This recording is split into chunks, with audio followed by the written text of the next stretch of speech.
bonsoir tout le monde et vous êtes bienvenus à notre cycle de conférences qu'on organise dans le cadre du 60 anniversaire de la Nation du Mexique. Et on est tous résidents de la cité et il y a des étudiants qui sont résidents de la Nation du Mexique, des autres qui sont en brassage, des autres maisons. Et bon, ils viennent nous présenter leurs travaux. Et bon, je vous fais la bienvenue en nom de la directrice, madame la directrice, qui s'excuse du coup de ne pas être là. Il y a un empêchement à la dernière minute.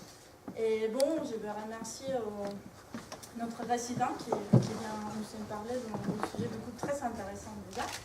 Et aussi à Eunice qui nous a beaucoup aidé dans la diffusion de cet événement et la réalisation. Et puis à vous pour être venu. Donc bonsoir et je vous laisse avec nos intervenants.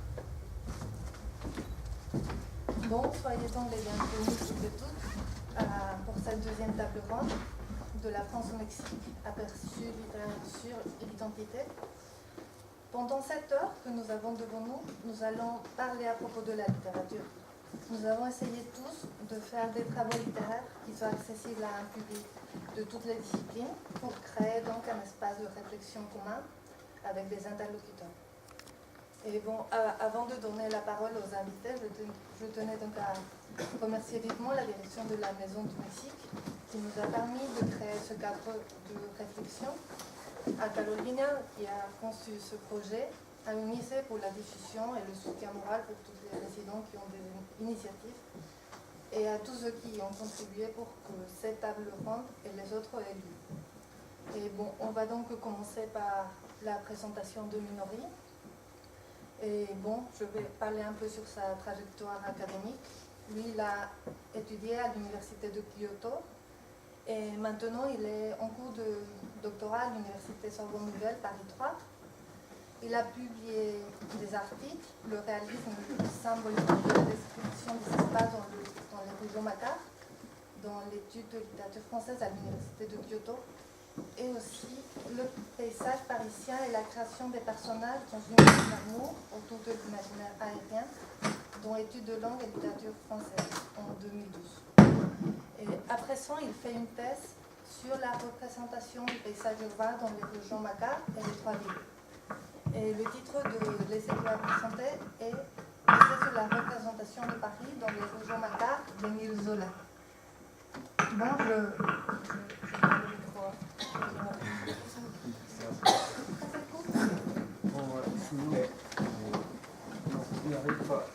Je crois qu'on n'a pas besoin de micro.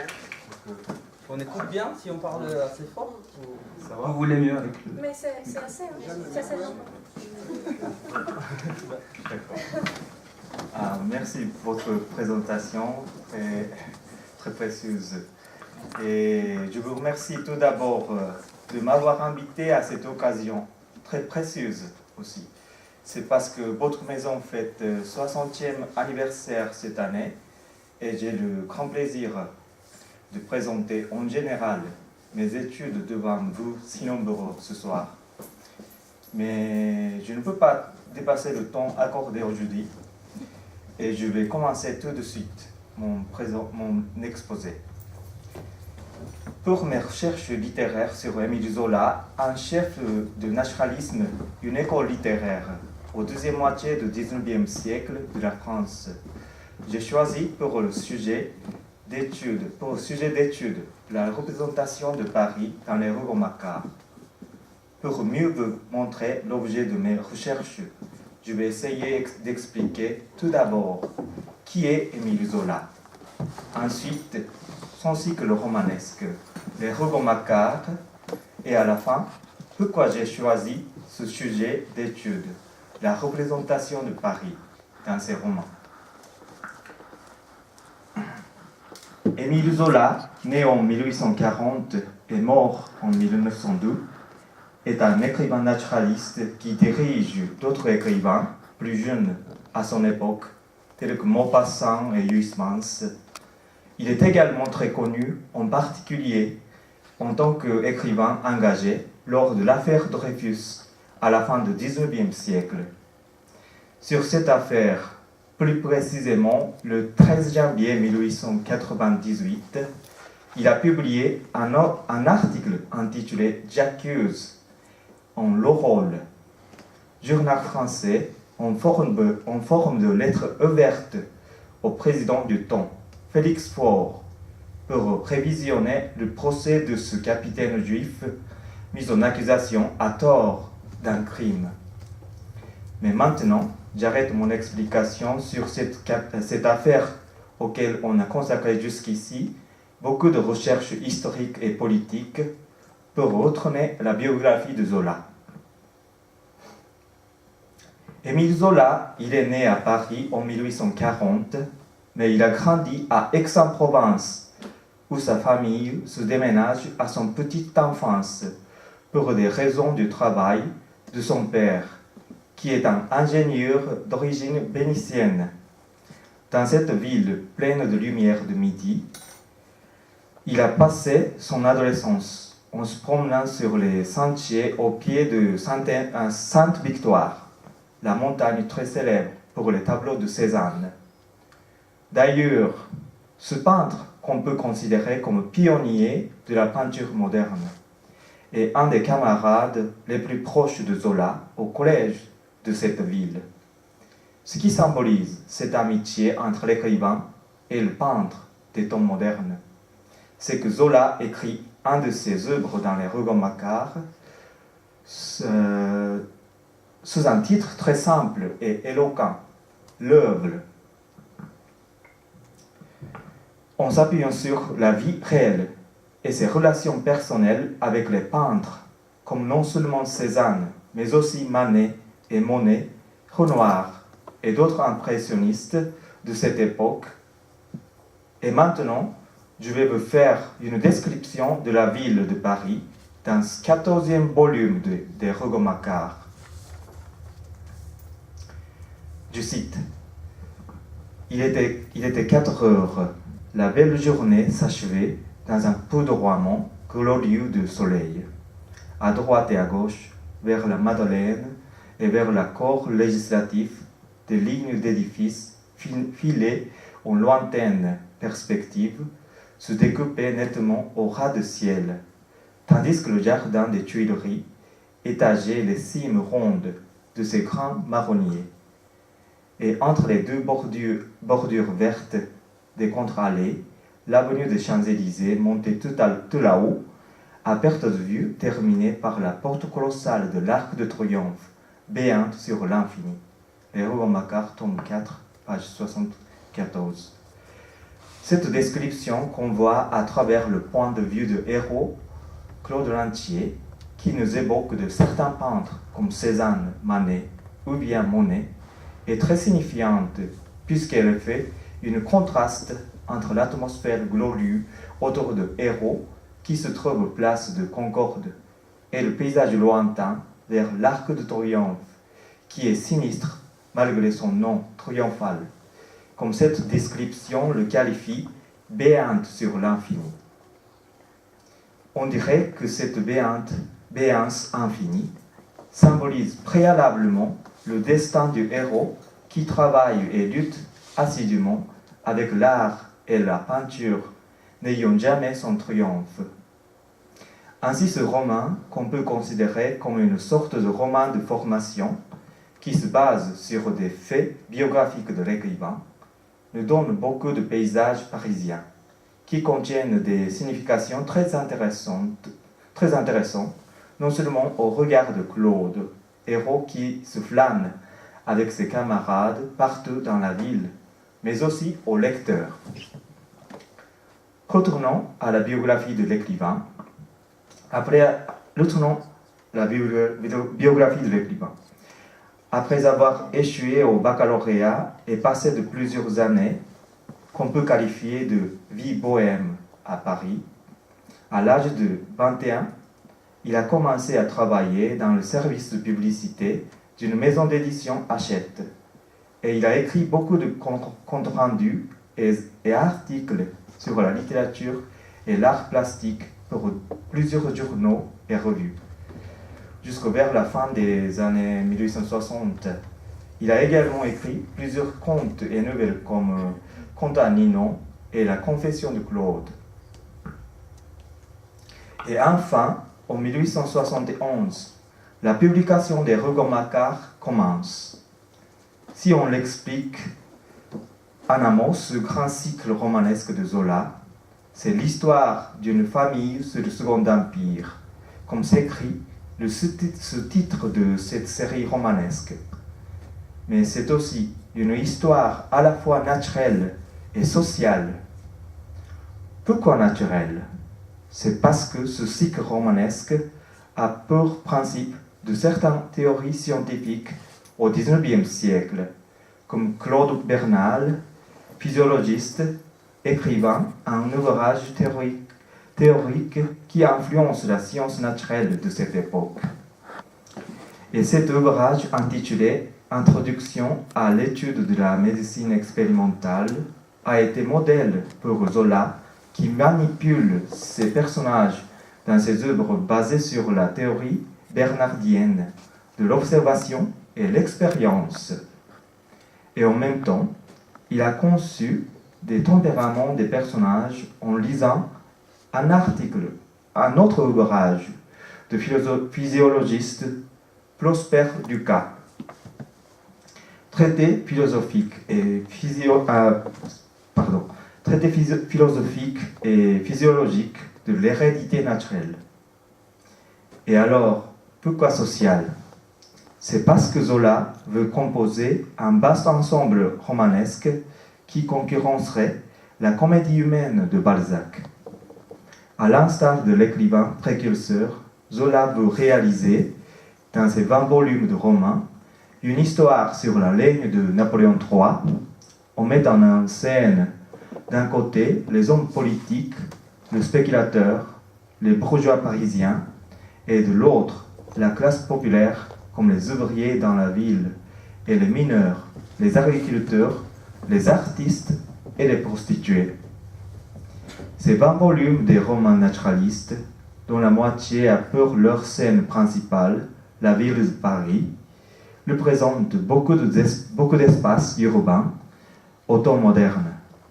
Par exemple, non seulement des espaces bourgeois ou bien prospères qui symbolisent l'évolution de l'industrie et du commerce, comme le grand magasin dans Au bonheur des dames, le chemin de fer dans la bitumen, la bourse dans l'argent et les halles dans le ventre de Paris, mais aussi des espaces populaires et ouvriers au faubourg parisien, comme la grande maison de la Goutte d'Or ou l'intérieur d'une forge dans l'Assommoir. Et maintenant, je cite deux descriptions très contrastées. L'une, c'est une description des halles de ventre de Paris, troisième roman de ce cycle romanesque, et l'autre, c'est une description de la grande maison de l'Assommoir, septième roman de la série. Tout d'abord, le ventre de Paris. Le cadre lumineux de Saint-Eustache pâlissait, agonisait, pareil à une vieilleuse surprise par le matin. Chez les marchands de vin, au fond des rues voisines, les becs de gaz s'éteignaient un à un, comme des étoiles tombant dans la lumière. Et Florent regardait les grandes halles, sortir de l'ombre, sortir du rêve, où il les avait vues, allongeant à l'infini leur palais alture. Elles se solidifiaient d'un gris verdâtre plus géante encore, avec leur mature prodigieuse, supportant les nappes sans fin de leur toit. Elles entassaient leurs masses géométriques. Et quand toutes les clartés intérieures furent éteintes, qu'elles baignèrent dans le jour levant, carrées, uniformes, elles apparurent comme une machine moderne, hors de toute mesure, quelque machine à vapeur, quelque chaudier destiné à la digestion d'un peuple, gigantesque ventre de métal, boulonné, rivé, fait de bois, de verre et de fonte, d'une élégance et d'une puissance de moteur mécanique, fonctionnant là avec la chaleur de chauffage, l'étourdissement, le brin, le furieux des roues, et ainsi de l'Assommoir.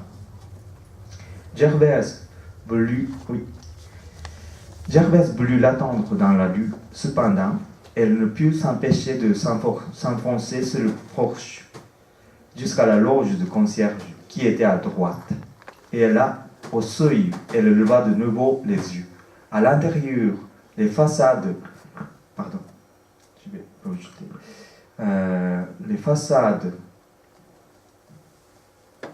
Les façades régulières enfermant la vaste carré de la cour.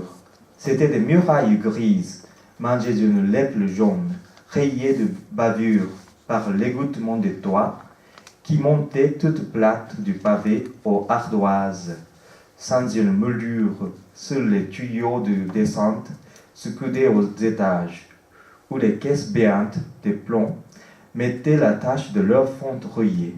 Du haut en bas, les longs d'entre-petits crevés, au dehors, lâchaient des bouts de leur misère par toutes les fentes. Et Gervaise, lentement promenait son regard, l'abaissait du 6e étage au pavé, remontait, surprise de cette énormité, se sentant au milieu d'un orage vivant, au cœur même d'une ville, intéressée par la maison, comme si elle avait eu devant elle une personne géante. Mais cette représentation d'une grande ville, autrement dit la capitale du XIXe siècle au sens du terme de Benjamin, n'est pas seulement le miroir fidèle de la société sous le Second Empire, mais aussi une sorte de sublimation littéraire de la vision de l'auteur du monde réel, ou bien la création zolienne du monde fictif. Et c'est là, dans ce processus de la création littéraire, que l'étude de Romain doit mettre en lumière les efforts de l'auteur et ses projets pour achever ses œuvres romanesques, en analysant de façon philologique, stylistique et narratologique les textes définitifs, les dossiers préparatoires et les manuscrits de l'écrivain. Pour la méthode que j'ai choisie pour mes recherches, on peut dire que les textes de Zola sont vraiment convenables. C'est parce que l'auteur a fait beaucoup d'enquêtes sur les endroits qu'il voulait décrire dans ses œuvres romanesques avant qu'il commence à les écrire effectivement. Et maintenant, je vais finir ma petite présentation par une brève explication sur mon sujet, la représentation de Paris. Comme on l'a vu plus haut, la description des espaces urbains, surtout de Paris, sont objets d'analyse à la fois stylistique, narratologique et philologique. Cette recherche vise à mettre en lumière les ressorts réalistes de l'entrée romanesque et la valeur de ce cycle en tant que document historique. Pour cela, il est nécessaire d'analyser le style et la structure des textes consacrés à la description des espaces parisiens.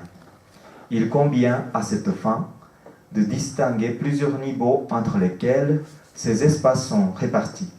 Le niveau microcosmique, ou plus exactement intime, est formé par les intérieurs d'habitent les personnages. Le niveau que l'on pourrait qualifier de macrocosmique ou encore public est celui des faubourgs, des espaces marchands tels que les halles ou le grand magasin, ou encore des paysages parisiens décrits à travers le regard des personnages. La première étape de mon travail consistera à établir la cartographie textuelle, le corpus des espaces parisiens, afin d'examiner leur aspect stylistique, narratologique et sémiologique. Il s'agira ensuite de mettre en corrélation la diégèse et l'histoire politique et sociale du Second Empire, en prenant soin de ne pas rabattre la première sur la seconde, ni la seconde sur la première, sans réduire les Romains à leur référent historique, ni ceux-ci à leur reflet fonctionnel. Ma démarche visera à élucider comment ces deux types de discours s'informent réciproquement. Mais nous devons remarquer une dernière chose pour finir cette présentation. La civilisation occidentale, surtout la technologie du temps moderne, s'est développée, ou même aujourd'hui continue à se développer, pour avoir une grande influence sur notre vie quotidienne. On ne pourrait pas imaginer la situation de notre monde d'aujourd'hui sans avoir le progrès scientifique. Si j'ose dire, il serait utilitariste ou bien moderne. Mais derrière ce paradigme moderne, il y a eu aussi des problèmes, la pollution de milieux naturels, la distinction sociale entre le pauvre et le riche, et des guerres planétaires, par exemple. Dans ce contexte, la représentation de la vie urbaine est un sujet très important pour réfléchir sur la civilisation occidentale de la manière assez critique. Les Rougon-Macquart d'Émile Zola, me semble-t-il, nous offrent beaucoup de matière pour cette réflexion critique sur le monde dans lequel nous vivons. Comme nous avons vu dans les dernières 2 citations dans les Rougon-Macquart, de l'espace moderne des œuvres zoliennes sont décrits souvent avec des qualifications très symboliques, comme géant ou bien machine. On peut considérer que ce type de métaphore très symbolique peut s'ouvrir à beaucoup d'interprétations. Cela serait une sorte d'alerte pour la modernité qui progresse excessivement. Mais c'est plutôt la recherche littéraire qui doit réfléchir sur ce que Zola veut écrire, ou bien ce qu'il veut nous transmettre à travers sa création littéraire. Merci de votre attention.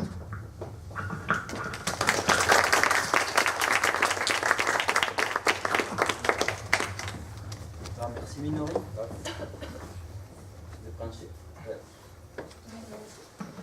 Ça y est. Merci à Minori Noda de sa présentation très intéressante. Et maintenant, c'est à moi de présenter la 2e participante. Elle est Salwa Aramoni Quintero. Elle a fait des études en littérature moderne française à l'UNAM, au Mexique. Elle a participé, entre autres, à la traduction de l'ancien français à l'espagnol des 100 nouvelles publiées par l'Institut de recherche philologique de l'UNAM en 2013. Elle s'intéresse surtout aux réflexions de concept de l'identité dans la littérature. Actuellement, elle fait un Master 2 en études médiévales à la Sorbonne Nouvelle, Paris 3. Après ça, elle travaille sur les différents types de pactes avec les diables dans la littérature médiévale du XIIIe siècle. Le titre de sa présentation est Sade et les canons littéraires. Merci.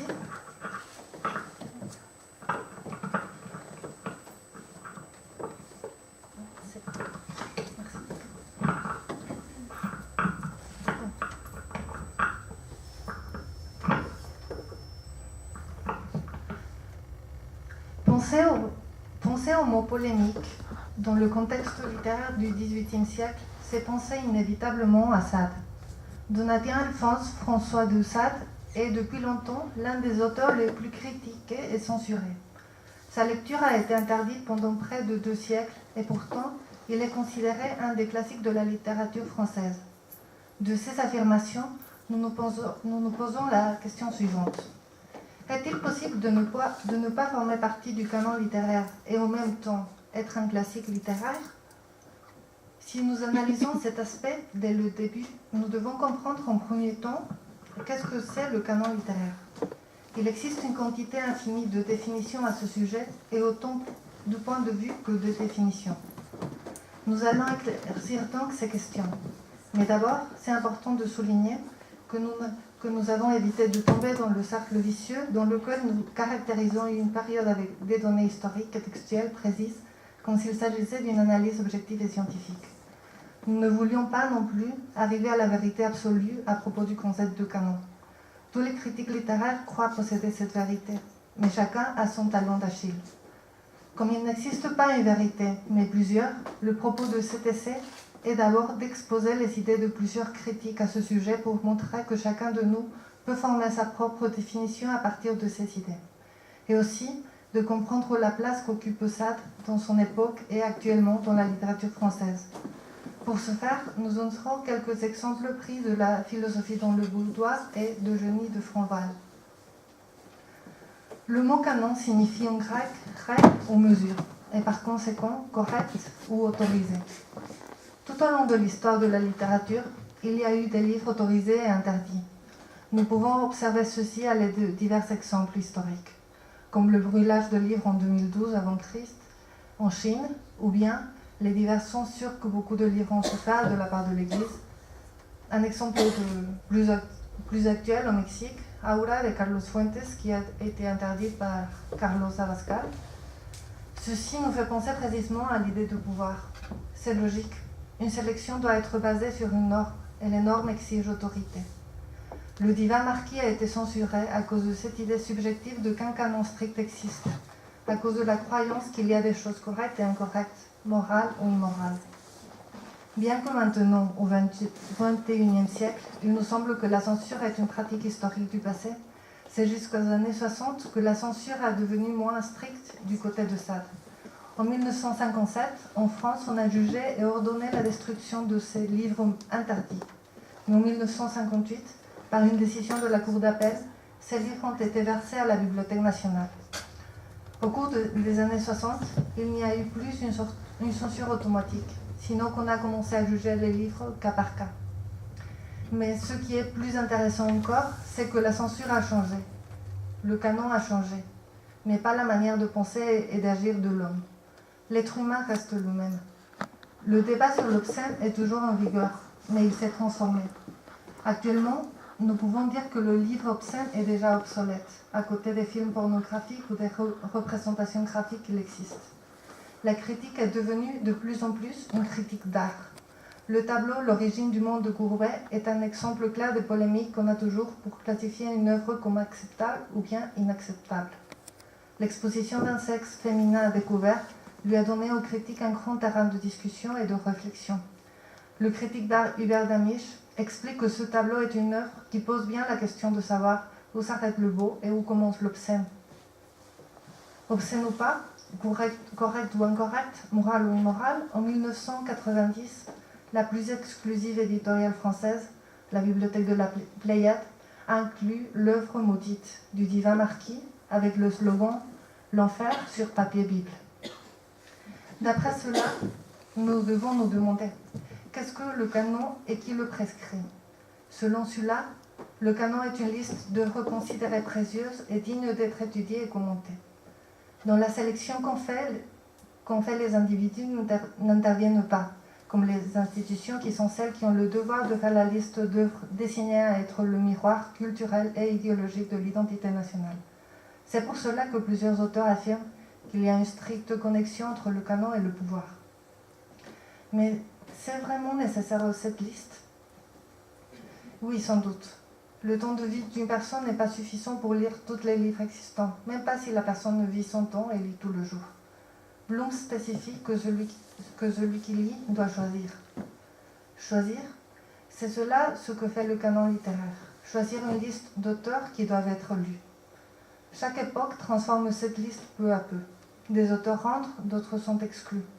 Celui-ci est le cas de Sade qui a été exclu et plus de 2 siècles après admis. Actuellement, le canon ne s'intéresse plus beaucoup à ce qui est considéré comme moralement correct ou incorrect. Par exemple, Bloom inclut dans son canon littéraire à Dostoïevski, qui prédique l'antisémitisme, l'obscurantisme et la nécessité de domesticité humaine. Mais au XVIIIe siècle, les défenseurs de la tradition n'approuvaient pas cette espèce de licence. En 1824, le directeur de l'Académie française décida de développer l'idée d'une littérature ayant grande stabilité normative, consacrée à l'harmonie sociale. De là, le terme classicisme a commencé à s'utiliser en France dans un contexte post-révolutionnaire. À nouveau, nous ne pouvons pas dissocier le canon du pouvoir. Le canon classique français, lequel défendait l'Ancien Régime, s'approche du concept de canon de certains critiques littéraires traditionnels. Comme l'explique Harris, il y a eu, tout au long de l'histoire, des traditions où l'on considérait que les auteurs qui en forment part étaient ceux qui inculquaient la morale et les principes intellectuels corrects ou qui montraient un domaine de la pensée précise. Dans cet aspect, dans cet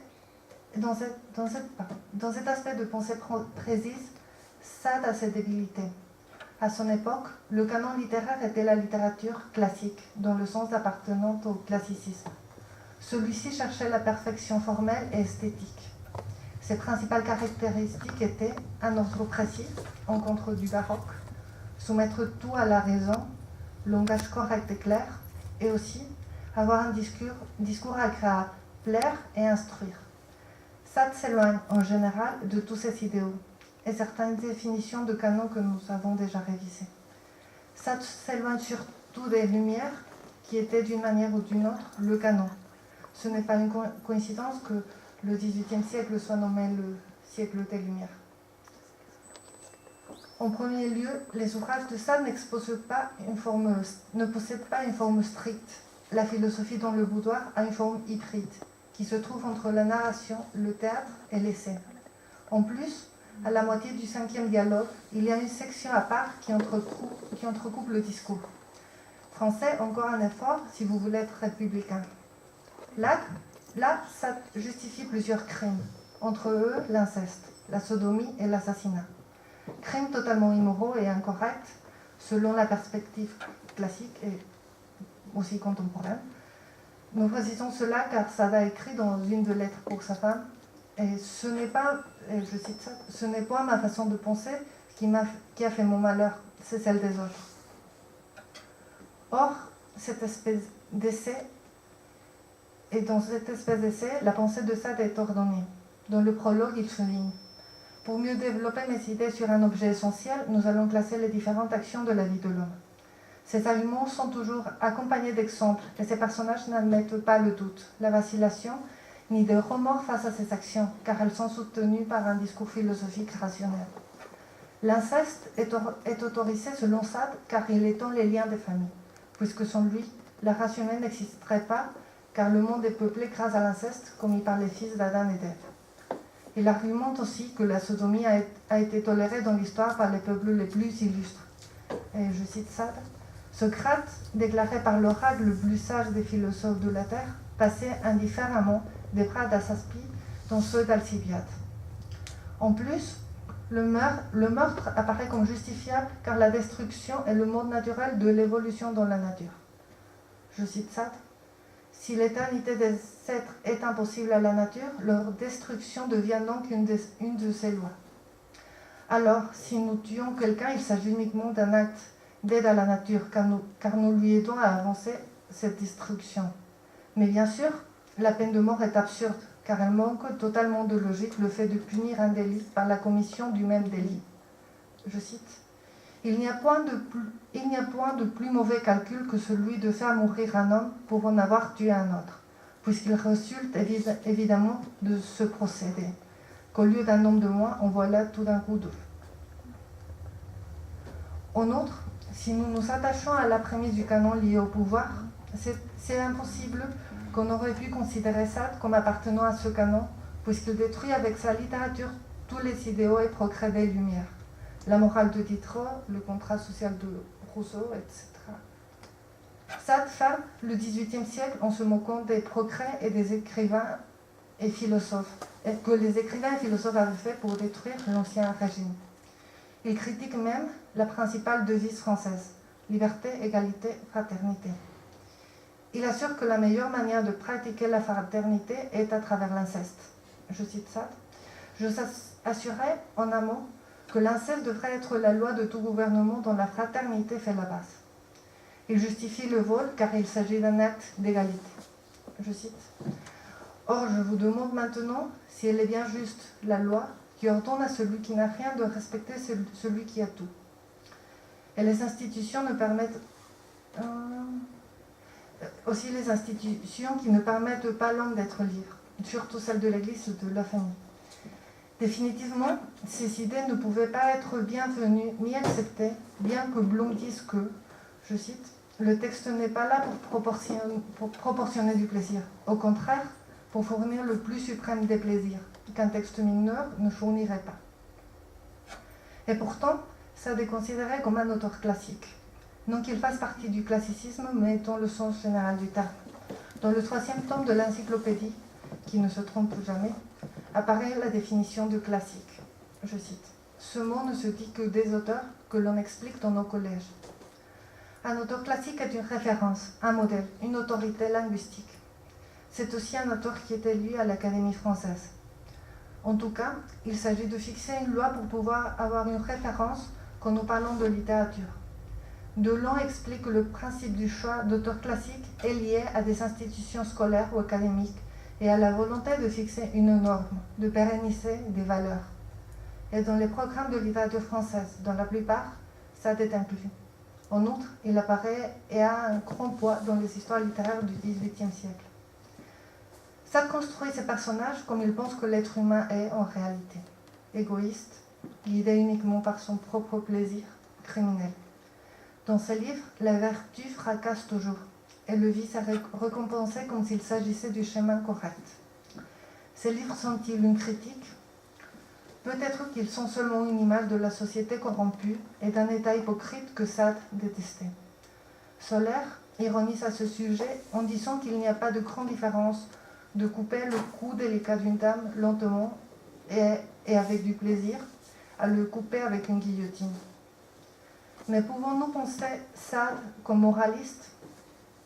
Chez Sade, il y a de la Rochefoucauld, de La Fontaine, de La Bruyère, de Perrault. Bref, de tous les moralistes, et pourtant, il est loin d'être considéré un.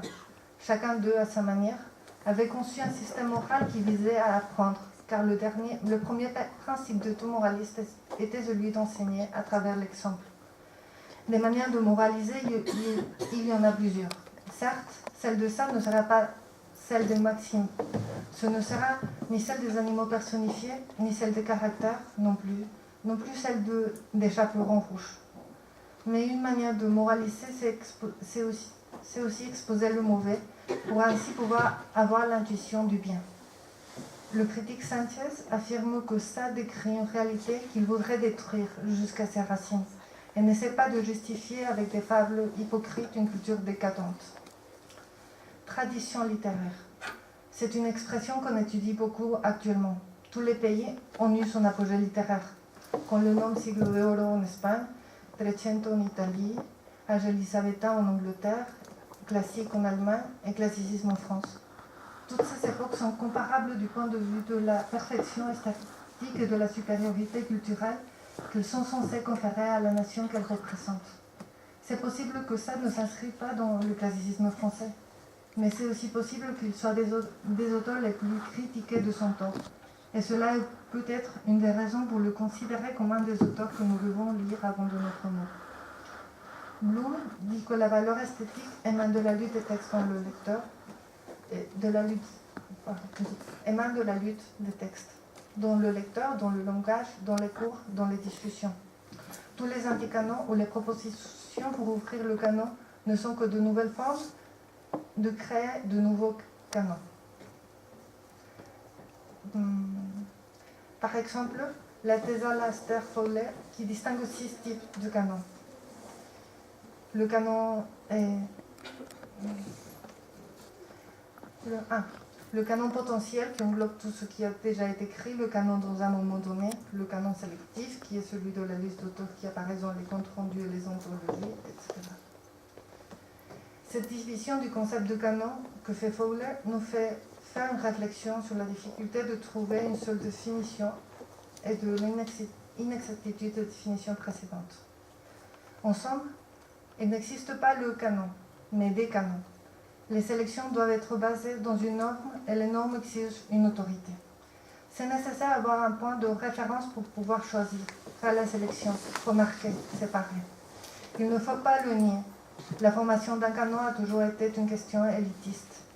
Les lectures peuvent être acceptées, rejetées, interdites et critiquées. Mais l'être humain reste le même tout au long des siècles.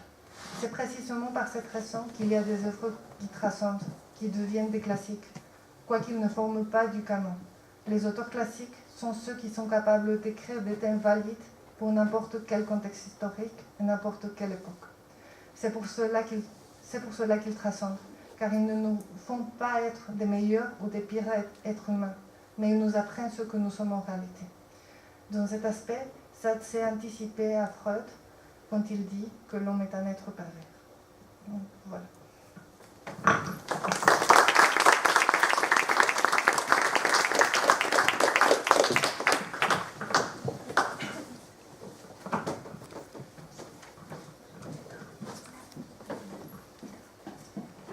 Bon, pendant ce temps, je veux présenter la suivante participante. Elle s'appelle Ingrid Arriaga. Elle est chercheuse du patrimoine culturel immatériel. Elle a fait des études en littérature latino-américaine au Mexique, dans le TEC de Monterrey, et en philosophie de la culture à Paris 8. Elle s'intéresse particulièrement au spectacle vivant et les rapports identitaires.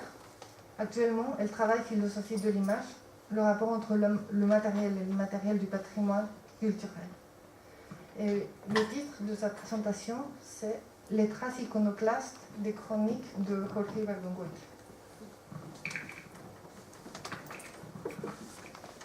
Bonjour, bonsoir. Bon, là, je travaille plutôt la philosophie, mais 12 ans avant, j'étais en littérature. Donc, je vais vous présenter en recherche, en abstrait, bien sûr, de ma recherche, ça fait 12 ans. Donc, voilà. En cas que vous vous demandez pourquoi je suis dans cette table, c'est à cause de ça. Et bon, toute image est une dérivée des traces. Alors, quand nous tournons notre regard vers l'image du Mexicain du XXe siècle, l'œuvre de l'écrivain Jorge Ibargüengoitia a beaucoup à dire. Trace iconoclaste, c'est un paradoxe séduisante qui permet d'écrire l'acuité narrative et la voile d'humour ironique chez l'auteur mexicain. Je ne sais pas s'il y a des gens, tout le monde parle espagnol ici? Non, d'accord. Bon, il y aura certaines citations que je vais être forcée à traduire. Un iconoclaste est celui qui est ennemi de toute tradition, qui cherche à faire disparaître tout ce qui est le passé, mais surtout tout ce qui est devenu iconique du passé. Et on peut inclure les canons aussi. Jorge Ibargüengoitia, il est né en 1928 et il est mort très tôt dans son accident en 1983. Il était un auteur mexicain célèbre, surtout pour son acuité littéraire, qui combine un humour cinglant et un charme irrévérencieux. Il a parcouru divers chemins littéraires, d'abord le théâtre, après la narrative, dans sa production des romans et des récits courts dans la narrative, et aussi il a fait un peu de journalisme du genre appelé culturel au Mexique, qui bon, c'était vraiment des critiques théâtrales. Ibargüengoitia possédait un esprit non grégaire. Il échappait aux sociétés littéraires et des petites communautés de célébrités de l'époque. Et néanmoins, nous pourrions lui considérer partie de la génération des écrivains mexicains du demi-siècle, génération de milieu siècle. Pour avoir une idée, les autres écrivains qui font partie de cette génération, c'est Sergio Pitol, Juan García Ponce, Tomás Segovia, José Emilio Pacheco, Fernando del Paso, pour donner quelques exemples. Ces écrivains, ils avaient la coïncidence, bon, ils partageaient le fait qu'ils étaient des provinces. Ils ne sont pas nés dans la ville de Mexique.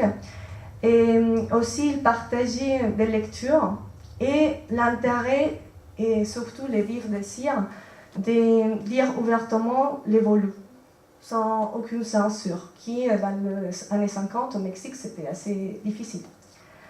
Mais bon, Ibargüengoitia, il était particulier parmi ces groupes. Quand déjà ces groupes, il était particulier. Et son œuvre se distinguait de celle de ses contemporains par son asolennité. Avec son écriture, il a tracé la quotidianité du Mexicain sans oublier que lui-même, il était Mexicain. Il se concevait comme faisant partie du réseau des habitudes et pratiques sociales typiquement mexicaines, mais sa narrative a un regard étranger. Et tel caméléon, l'écrivain mexicain profite quelquefois de ses raisons, d'autres, il souffre des conséquences, et les occasions restantes, il peut que se moquer des situations dérivées. Les écrivains ibargüengoitiens montrent une allergie au snobisme, cursilerien en espagnol, au protocole, aux bonnes manières, au servilisme et au baroquisme littéraire. Que, bon, tous ces caractéristiques, ou tous ces traits, c'était vraiment la règle dans les années 50 et dans la littérature et le journalisme mexicain. La critique qu'il employait bon, la critique qu'on trouvait dans l'époque, c'était surtout des critiques sur des sujets culturels, comme évidemment les critiques de théâtre de Vidal Goitia, mais il n'y avait pas une critique politique ni historique. Et bon, si la critique elle existait, c'était surtout une critique solenne. Donc c'était assez élégant, non? Ibargüengoitia possédait une fascination pour l'histoire, et la fascination peut être mise en évidence au moment de faire une révision des lignes thématiques de son œuvre. Par exemple, pour les théâtres, la conspiration vendida et l'atentado. Pour la narrative, on pourrait nommer Relámpagos de Agosto, Maten al León, Los Pasos de López, ce sont des romans. Les contes, on a des compilations comme La Ley d'Herodes et plusieurs récits qui étaient publiés en Excelsior et la revue culturelle La Vuelta. Et bon, dans toutes cette production littéraire, on peut trouver qu'il y a deux événements iconiques de l'histoire mexicaine que Ibargüengoitia il adorait. C'était l'indépendance et la révolution mexicaine. Et par contre, son goût pour l'histoire, il ne se réduisait pas à ces deux époques. Et aussi, on peut trouver des romans comme Las Muertas ou Dos Crímenes. Il s'agit de romans où vraiment l'histoire, c'est l'histoire vivante, c'est l'histoire contemporaine de son époque, des années 50. Et aussi, on a la pièce de théâtre de Susana y los Jóvenes. Alors, bon, et pourquoi est-ce que je me suis intéressée aux écrits d'Ibargüengoitia? Surtout parce que je suis très intéressée à l'identité comme concept. Et Ibargüengoitia, il éclaircit de certaine façon une grosse partie de l'identité mexicaine, sans besoin de s'attacher aux méthodologies et des langages sacralisés de l'époque. Il touche des mythes et des icônes structurelles du Mexicain à partir d'un socle construit par les manifestations populaires de la culture basse, on pourrait dire, lesquelles permettent à sa drôlerie d'être pas seulement modifiée, mais même être déchirée ou déformée. Et il en résulte que ces manifestations de la culture populaire, en tant que représentation vivante, possèdent des liens étroits avec des icônes nationaux. Donc, et tout ça, ça permet vraiment de produire une noyau ironique, qui est vraiment la marque du style littéraire d'Ibargüengoitia. Et moi, je me suis concentrée surtout dans les récits courts qui étaient publiés dans l'Excelsior et Vuelta. Et après, il y avait une grosse compilation de ces récits. Ils ne sont pas tous compilés, mais ils sont compilés surtout au Mexique par la maison éditoriale Joaquín Mortis, désolé. Et en Espagne, c'est RBA. Alors, ces récits courts, je les considère comme des artefacts qui possèdent et reflètent l'identité mexicaine de la moitié du XXe siècle. Donc, c'est important quand je parle de l'identité mexicaine, ce n'est pas nécessairement l'identité mexicaine de nos jours, mais c'est l'identité mexicaine des gens des années 50 jusqu'à 70, plus ou moins. Et évidemment, la question sur comment définir un Mexicain est complexe et sans réponse définitive. La question identitaire, soit-elle la mexicaine ou n'importe quelle autre, nous amène à un concept ambigu et modifiable. Et au Mexique, c'est qu'à partir des années 50 qu'il y a aussi un courant dans l'académie pour réfléchir autour de l'identité mexicaine. Parce que de certaine façon, elle était, avant les années 50, construite comme un discours national, vraiment comme un socle, pour faire une sorte d'unité nationale.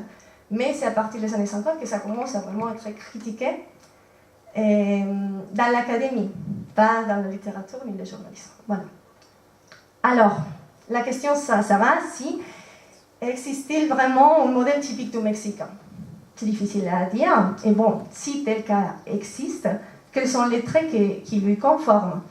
Et pour mieux cerner notre problématique, il faut affirmer que ce qui nous intéresse, ce ce n'est pas les stéréotypes du Mexicain, mais la capacité d'Ibargüengoitia à présenter des personnages types.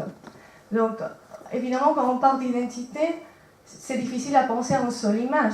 Il y a une variété, une série de personnages qui, on va dire, ce n'est pas les stéréotypes, parce que le stéréotype n'est pas un personnage vraiment construit, mais c'est un stéréotype développé. On peut développer, mais ça n'arrive pas à un personnage. Donc c'est une image qui a, disons, pour dire quelque chose, 10 traits qui nous permet déjà de conformer une image et mettre des autres traits là-dessus et nous projeter. Par exemple, la mer, par exemple, les policiers, par exemple, en mexicain, les fermiers, el campesino, etc. Et voilà.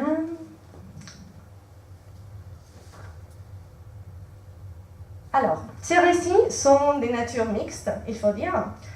Il faut aussi souligner quelque chose sur les genres. Ils se trouvent au milieu de la narrative et les journalistes critiquent. Il ne s'agit pas simplement de raconter une petite histoire dans son ordre classique, comme c'est en chronique.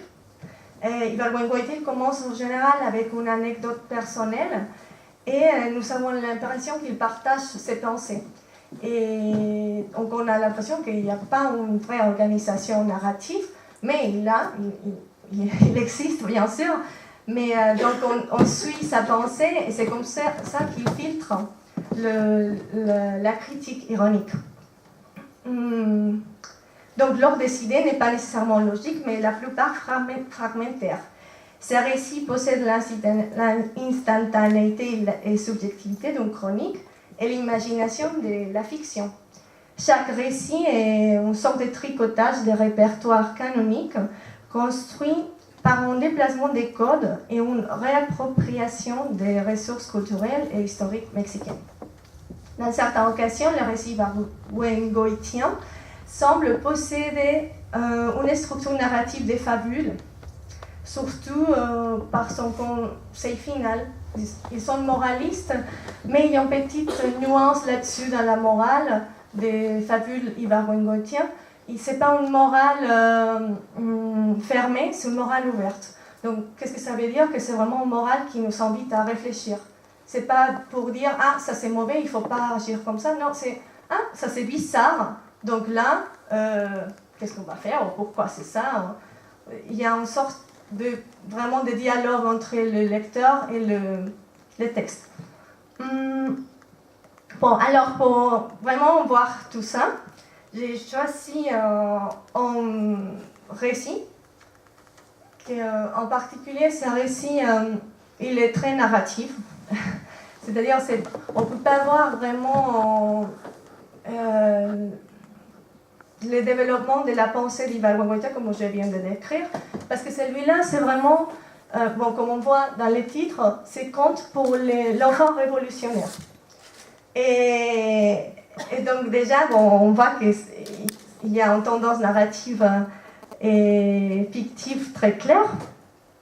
Et Ibargüengoitia, qu'est-ce qu'il fait? Bon, il présente 6 personnages et on a l'impression en tant que lecteur que ces 6 personnages, ils font une sorte de défilé face à nous. Mais c'est bizarre ces défilés parce que les personnages ils sont très différents. Peut-être pour les Mexicains c'est pas très bizarre parce qu'on est habitué à avoir une pluralité des contrastes, mais pour un non-mexicain ça pourrait être vraiment étrange. Bon. Pour moi en tant que Mexicaine, de toute façon ça arrête de pas être étrange. Hein. Et voilà. Et alors, qu'est-ce qui se passe avec ces contrastes? Et déjà, Ibargüengoitia, il semble parler en enfant. Donc, qu'est-ce qui se passe avec le lecteur? Il dit, bon, je suis un enfant parce que je suis le lecteur, mais quand il commence à lire, apparemment, le lecteur, il a la liberté d'être enfant ou pas. Parce qu'il peut suivre les jeux d'Ibargüengoitia ou pas. Et alors, pour traiter l'ironie, j'ai pas beaucoup de temps, et il y a 6 très, très intéressants pour trouver comment s'exprime l'ironie. Et il y a une ironie verbale. L'ironie verbale, on peut la trouver par des généralisations, d'euphémismes, des similes, d'anticlimax, des exclamations. Alors, généralisation, on pourrait dire, il y a une partie où ils disent, como todos sabemos, todo lo que vemos a nuestro alrededor, niño revolucionario, es producto de la Revolución Mexicana, que como todos sabemos, empezó como movimiento armado y se transformó más tarde en movimiento social. Alors, il assume que le lecteur, il dit, bon, comme nous, on sait, comme tout le monde il sait, ce mouvement signifie ta ta ta ta ta. Voilà. Donc là, il fait cette généralisation, mais c'est pas nécessairement ça, d'accord? Après, il y a des euphémismes comme il parle d'esparcimiento. Alors, quelle ligne c'est? Ouais, non, je ne sais pas. Ah oui, il parle des policiers. Il faut descendre un petit peu plus.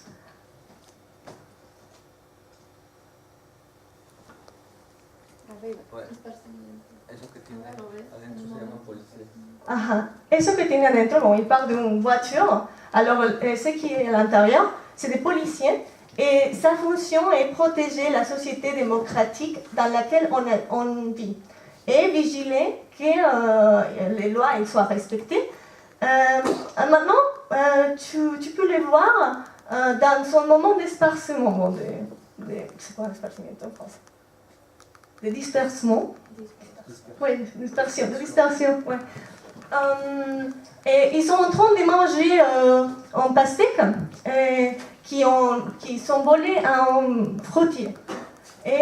Mais dans son instant, après qu'ils se sont lavés les moustaches, tu les verras prendre des positions face à un banque en attente d'un vol et dans la défense du peso, que c'est la monnaie mexicaine.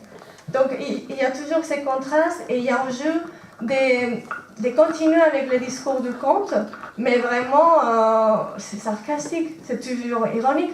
Donc là, vous pouvez voir vraiment le style d'Ibargüengoitia où il sait ça, mais il sait mexicain, il voit que ça se passe, et nous, on sait qu'on sommes mexicains, donc on voit aussi ça, mais lui, il met les contrastes à côté, et ça nous permet vraiment de voir l'ironie et d'avoir une sorte de tristesse, parce que bon, ça ne devrait pas être comme ça, mais rigoler, parce qu'il n'y a pas une autre chose. Donc, après, pourquoi ça c'est l'identité mexicaine? C'est pas seulement une question de description, c'est une question de montrer comment c'est l'humour mexicain. Parce que l'humour mexicain, en fait, c'est ça. C'est très ironique, il y a des contrastes constants. Et quand on lit Ibargüengoitia, on comprend vraiment. Et cette tendance, je vais presque finir, cette tendance ironique et incisive, elle est présente dans tous ses œuvres.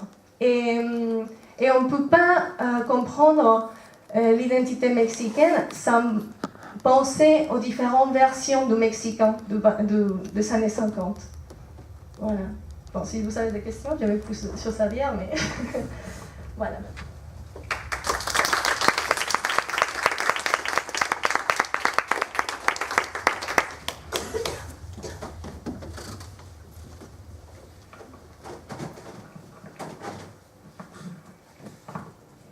Merci Ingrid. Bon, maintenant, je vais présenter le suivant participant. Il s'appelle Héctor Fernando Vizcarra.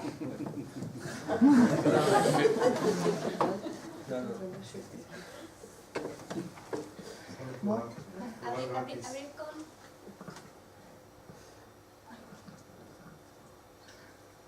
Y luego ahí, ¿cómo? Ajá.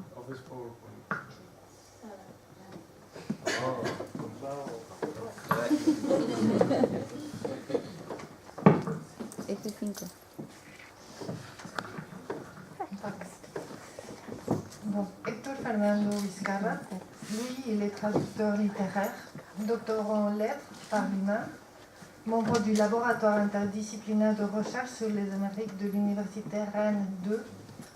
En outre, il est l'auteur d'articles académiques consacrés à la narrative latino-américaine contemporaine et co-auteur du roman pour enfants Los Detectives del Salón 14, publié par Fernández Editores en 2011, et du livre Detectives Literarios en Latinoamérica, El Caso Padura, publié par l'UNAM en 2013. À présent, il est en séjour de recherche doctorale à l'université de Cergy-Pontoise, Sorbonne 3 et Bibliothèque de littérature policière de Paris. Sa présentation pour cette nuit s'appelle Fiction policière à la mexicaine dans le XXe siècle. Merci. Merci Salwa.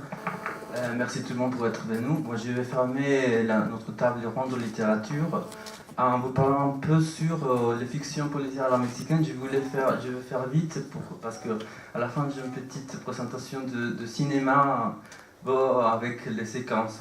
Alors vite fait, je commence avec une introduction toute petite sur la littérature policière mexicaine.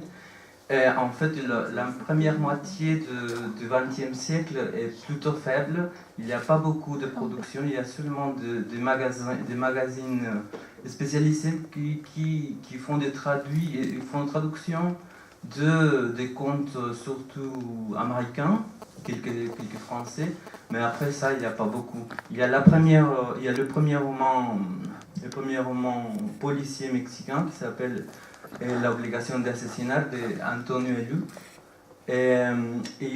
C'est une pastiche de Arsène Lupin, Gentleman cambrioleur de Leblanc, et le protagoniste s'appelle Maximo Roldan, c'est-à-dire ladron. Roldan, c'est un anagramme de ladron, c'est-à-dire voleur. Il est comme peut-être vous savez, Arsène Lupin, il est beaucoup plus malin que la police, et c'est beaucoup plus malin aussi que les autres cambrioleurs et voleurs. Alors il peut dépouiller les voleurs, et comme ça il arrive à prouver la morosité des systèmes judiciaires. Alors après, il y a une inversion des rôles du policier à énigme, c'est-à-dire le processus de détection passe au point de vue du voleur et pas au point de vue du détective. Mais il y a toujours un sens de moralité et d'éthique particulier du bandit justicier. Bon, ça c'est le seul roman remarquable avant ce que je vais vous présenter. Et normalement, on dit, selon quelques critiques littéraires, qu'il y a une transformation générale de la narrative mexicaine, y compris la littérature policière, après la répression d'étudiants de 1968, et parce qu'il y a eu une certaine prise de conscience de toute la société, et en fait aussi de quelques écrivains. Donc je vais présenter le premier roman policier, le premier roman en fait noir du Mexique, qui s'appelle El complot mongol. C'est 1969. Là on peut voir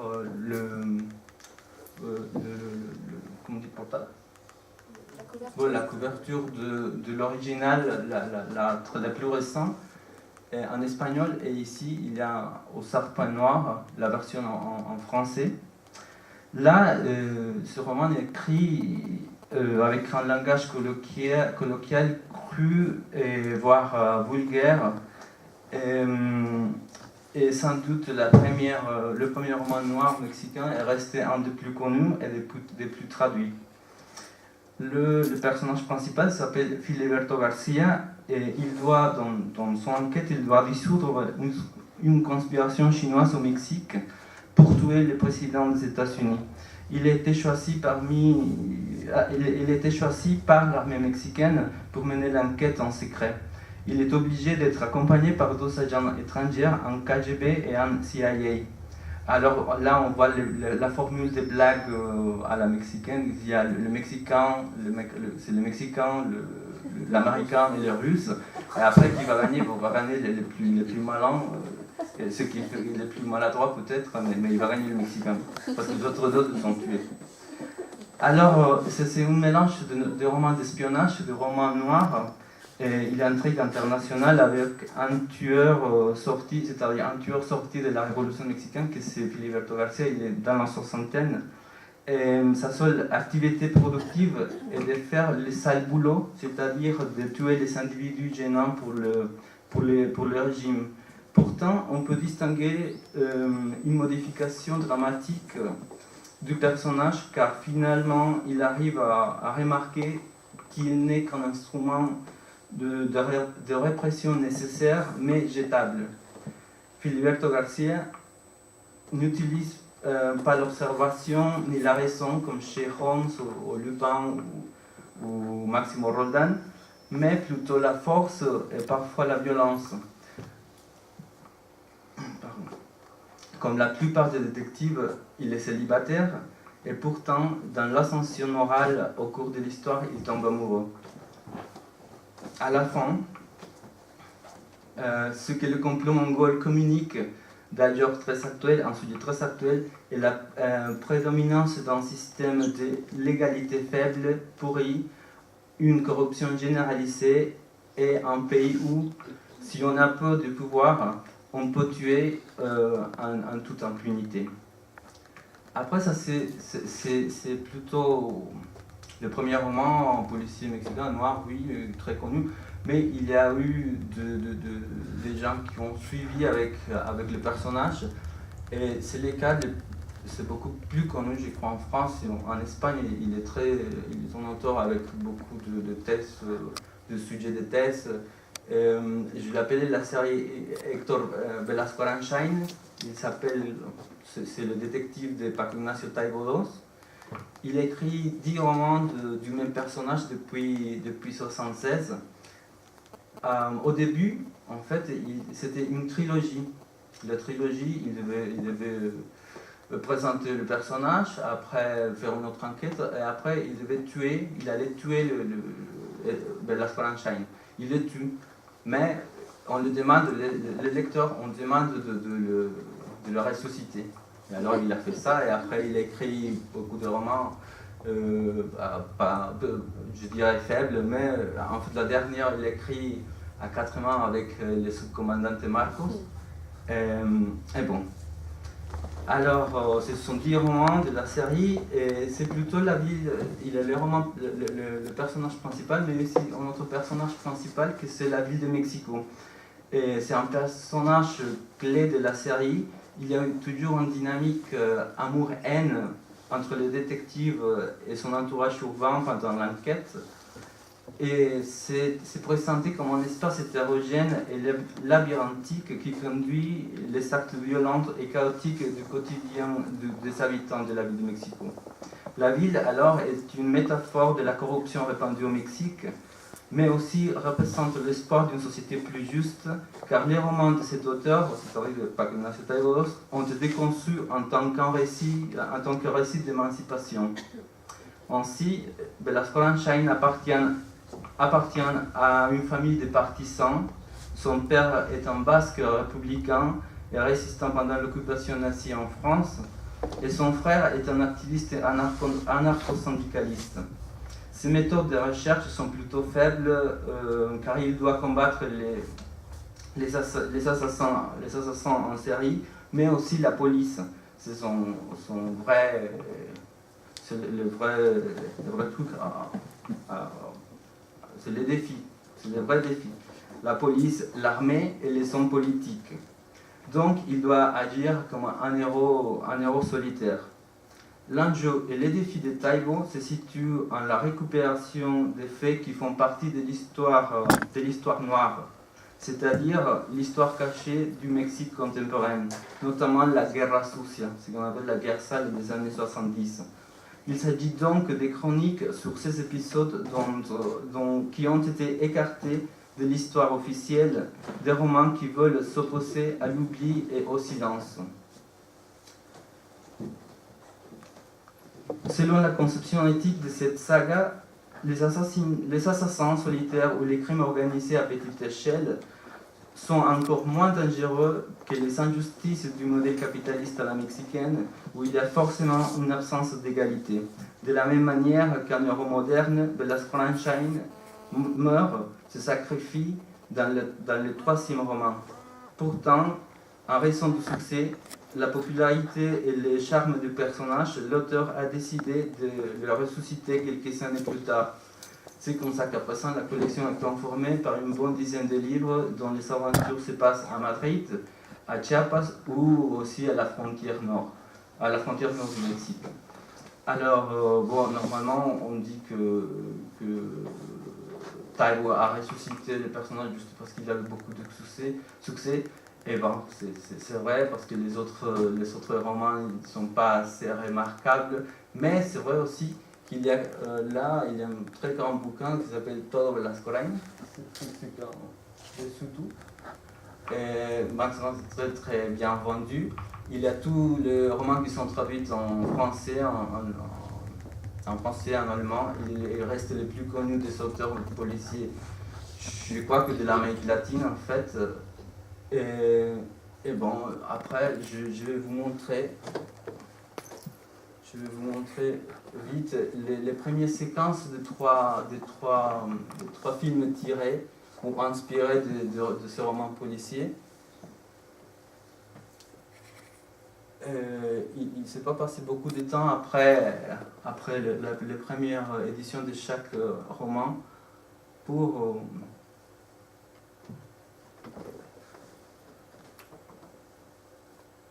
qu'il soit...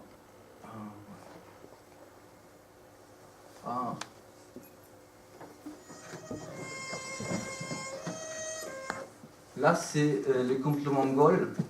Vous voyez, il y a une esthétique de cinéma noir. On dirait Chinatown de Scorsese. Et après, il y a deux éléments en couleur. Vous voyez, il y a les toits, le petit toit là. Et c'est en rouge, tout le reste c'est blanc et noir presque. Je vais ça. Et l'autre élément qui apparaît sur l'écran, c'est la voiture rouge aussi. Alors on voit un personnage, une figure solitaire là, qui sort de l'obscurité et se lance en profondeur. Et on ne sait pas encore ce qu'est le personnage. Mais là, le complot mongol se passe en Chinatown, au Mexique, le barrio chino, que c'est en fait une seule rue, c'est la rue Dolores. Mais dans le roman, c'est une super Chinatown à San Francisco, je sais pas, non? C'est énorme, mais bon. Là, après, on voit les close-up du personnage. C'est Pedro Armendáriz Jr. Il joue le rôle de Filiberto Garcia. On voit qu'il a le bleu très récent. Il vient de sortir en fait de la bataille. Il entre dans ce bar très très connu en Mexique qui s'appelle la Cantina de la Ópera. Il rentre toujours, il se fait un rendez-vous dans le bar de l'Opéra, Cantina de l'Opéra. Et là, il cherche quelqu'un et il va trouver, c'est-à-dire une personne qu'il connaît, pour raconter son histoire. Ça, c'est la première séquence. Ça, il a dit, qu'est-ce qui s'est passé? C'est le destin qui vous a fait ça? Quelque chose de pareil. Après, on a le deuxième extrait. C'est Jour de combat, le premier roman de la série Velasco Einstein. Le film de Carlos García Gras de 93. On commence aussi dans la nuit. On commence aussi quelqu'un qui marche. Bon, on a vu deux personnes différentes. Là, on voit l'infirmière qui sent qui est suivi, qui quelqu'un l'a su. Là, on ne connaît pas, il n'y a pas d'identité dans la personne qui le suit. Alors après, on va voir un close-up qui montre plutôt l'angoisse de la femme, de cette femme, et du coup, on voit aussi les pas plus vite. Après, avec suit un autre close-up encore plus serré. Et la suivante cadrage, là on voit pour la première fois les deux personnes qui sont dans les mêmes images. Après, avec la musique, on sait tout ce qui se passe non, c'est rien de spécial. Mais ça, c'est la première séquence. Et il y a le... Là, c'est Algunas Nubes, c'est le troisième roman. C'est de 1995. Et ça, par contre, ça se passe pendant la journée, à la sortie d'une école. Et on voit comme ça que le caméra s'approche. Ça, c'est Hector de las Colanchaines, qui est borgne, en fait. Et il y a quelqu'un qui est différent, qui est suspect. On voit qu'il est habillé en clair, et l'autre commence la fusillade. Il est en noir, il a la première injustice, on dirait. La première victime innocente.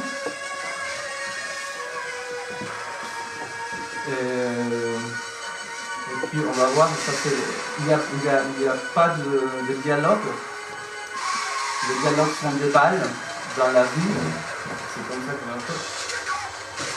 Il dit un mot et après, voilà, ça se passe comme ça. Bon, et juste pour finir, moi je veux dire que l'importance de ces couples de détectives dans l'histoire de la littérature policière en général de l'Amérique latine est surtout de configurer le personnage du détective ainsi que de contextualiser un modèle narratif des pays industrialisés aux situations sociales de notre région, c'est-à-dire comme un dossier des défauts de la loi et des échecs du système de justice. Et voilà, c'est tout. Merci.